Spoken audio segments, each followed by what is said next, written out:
Hello witchlings, welcome back to my channel. It is me, your local chaotic witch aunt.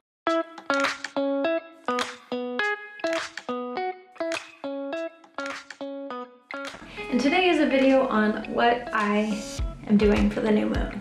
So this will be posted on September 25th, and I believe the new moon is on the 28th. I do have it in my calendar because I am the witch who will forget the lunar cycles. Yeah, no, the 25th. This is getting posted on the 23rd. So new moon is 2 days away, and I wanted to take a chance to do a fun little video on how I use the new moon, what kind of magic I do on the new moon, kind of like a whole little bit of a vlog, but also a little bit of information. So I made a post recently on Instagram talking about manifesting with the new moon and letting it grow into the full moon. And I made this post because I feel like a lot of the time I see the new moon is for banishing, shadow work, any kind of baneful workings. That's what you do on the new moon because there's nothing there. And the full moon is the most powerful point of the lunar cycle. And I have always kind of been really bad with working with the lunar cycles, but I feel as though I've been actively trying to change that as of recently. I've been taking more time out of my schedule to look at the next lunar cycle when it is, what I can do for it. So the way that I have kind of formatted my workings with the lunar cycle is I start off by setting intentions on the new moon. And those intentions can be specific to a spell that I want to complete. It can be a novena, it can be anything like that. And that's because I really enjoy working with the new moon into the full moon, and then I kind of take a magical break from the full moon to the new moon during that waning cycle. I work during the waxing cycle primarily because a lot of the work that I'm doing, a lot of the spells that I'm doing are trying to bring something in. So this past month, I did a spell for clarity, communication, and healing, and I petitioned St. Jude. I began a novena to St. Jude on the day of the new moon. I continued it for 9 days, took a little break, and then I did the spell on the full moon. This month, I took some time out of my schedule to kind of sit down and think about what I really wanted to bring in this next month.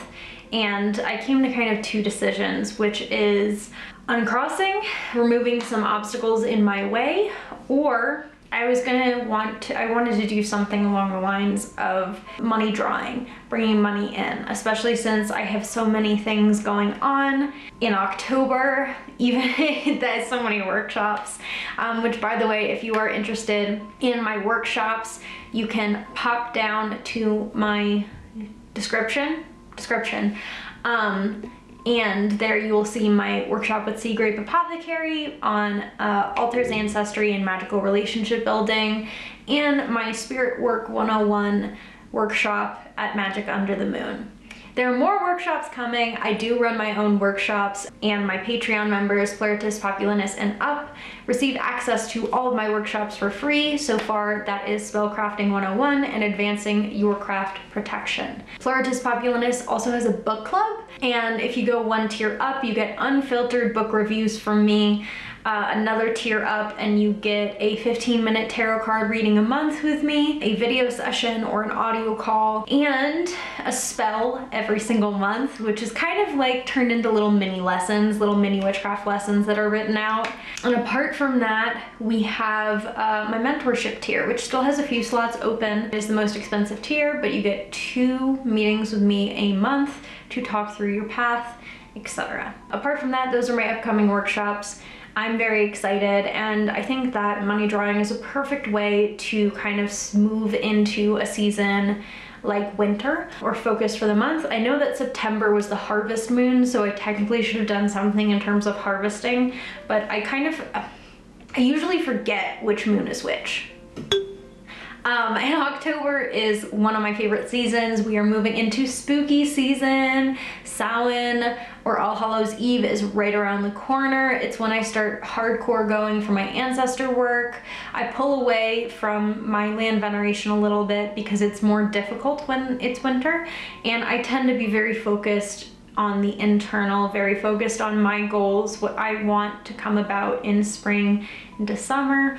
It's a great time to start setting manifestations. I love it.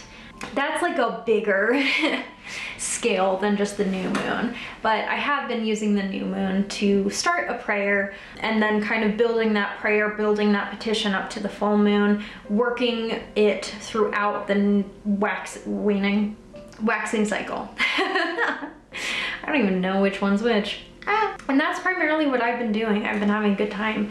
The truth be told, I do end up working on the new moon most of the time. I am doing tarot readings, I am filming content, I am kind of going about my day-to-day life, and I think there is a misconception that you always have to do something on the new moon or the full moon, when in reality it's about what you feel pulled to, what you connect with as a practitioner. I know practitioners that don't do anything for the lunar cycle at all, or any lunar cycle, and I also know practitioners that do something whenever they can. For me, I'm more attracted to the idea of working with the new moon into the full moon than I am just doing something on the full moon or harnessing the energy of the full moon. I also really love doing eclipse workings. I guess that's eclipses are historically seen as malefic or bad, but I think that the energy of the eclipse is so powerful. There's so much history there that I just love harnessing it. I've only done one eclipse spell in the past, but I plan to do more. And you know, I think there is a little bit of a misconception that everyone does everything on the moon cycles. All witches love the full moon. And I think that's a little, like I said, it's a bit of a misconception. I mean, in reality, I am not doing anything crazy on the new moon or the full moon. On the new moon, I say, oh, it's the new moon, and I start a 9-day prayer to a saint.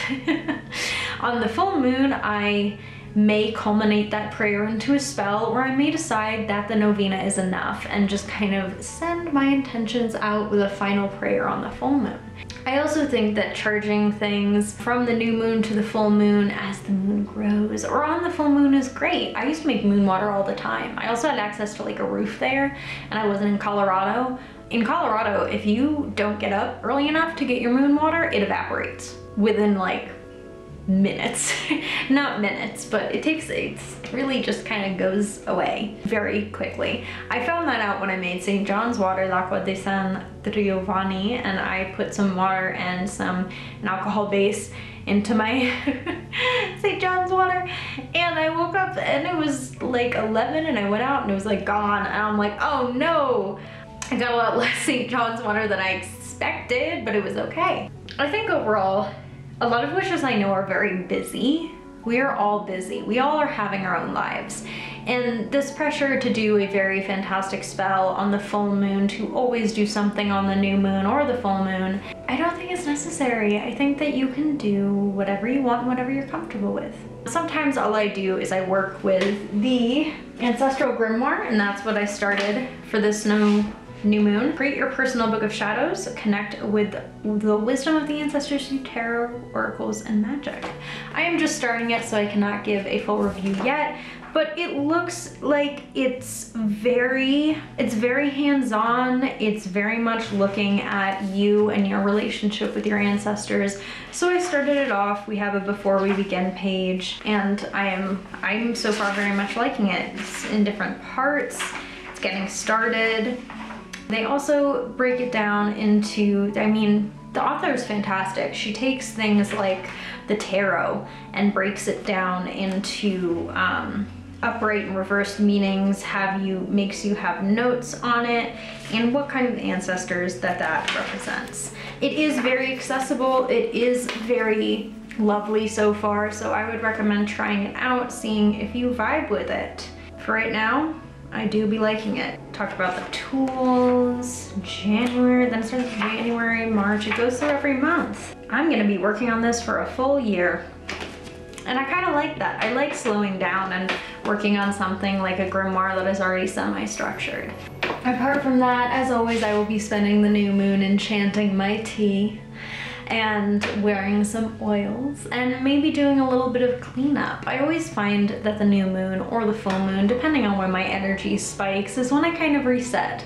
I tend to fold my laundry, water my plants, check in on the ones that I've repotted recently, although I do kind of do that every day. And overall, just kind of take in the space that I'm in. What does it need? Do I need to redo protections? Anything like that.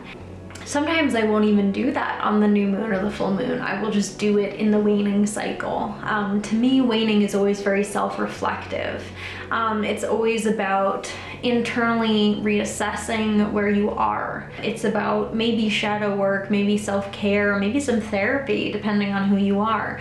Shadow work and therapy are not the same thing. Shadow work is very specific. But I kind of move into the waning cycle and I just kind of reset. Take some time to myself. I've been doing a lot of reading. All Is Well by Mona Awad, The Memory Police by Yoko Ogawa. I've been reading a lot of fiction, a lot of horror, and I've been spending most of my time reading. Whether that is a book for my Patreon's book club or the unfiltered reviews or something that was sent to me, or even then just spending some time reading what I enjoy. Tea time. I got this mug recently. It says Witch's Brew. Comes with a little spoon. I love that. I think most of the time when I'm doing on the new moon or the full moon, maybe I'll go out of my way and try to do something exciting. But at the same time, I understand that I am an adult that has to do things. I have to work, I have to do tarot readings. I did want to spotlight a small business in this video as well. I got recently a little package from Hated Witch, including this divination oil. They all have an olive oil base, which I love. Hated Witch is another Italian folk practitioner, Italian American. I also got some Strata Aperta powder, some tutelare salt, some tutelare oil, some Diana oil. It was such a lovely package to receive, and I really do love these oils. I think that they are great.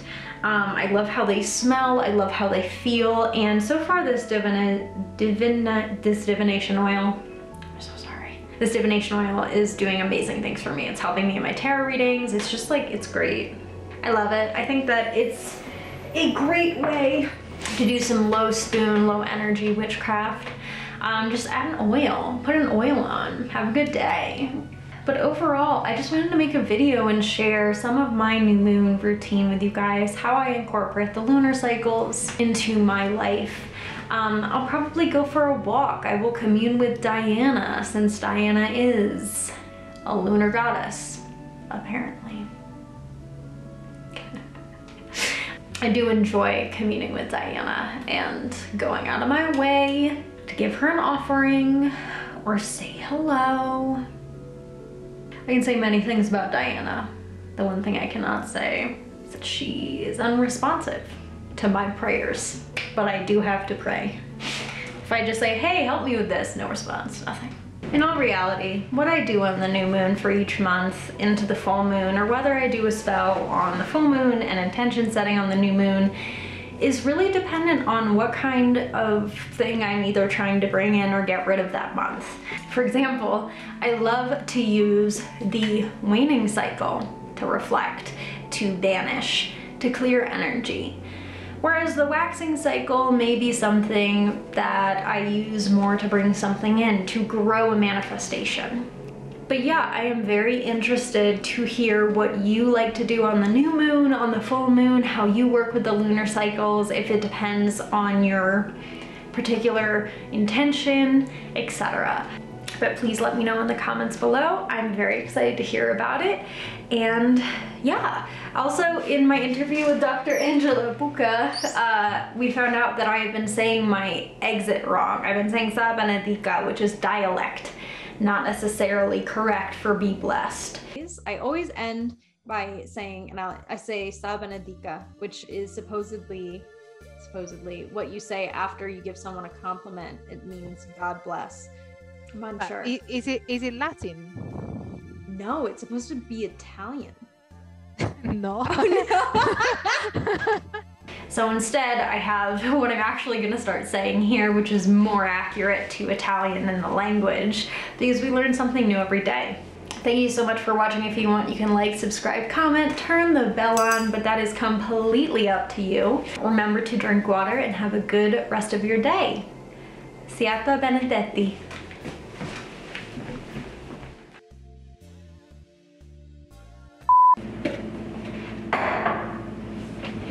Ah, Jesus.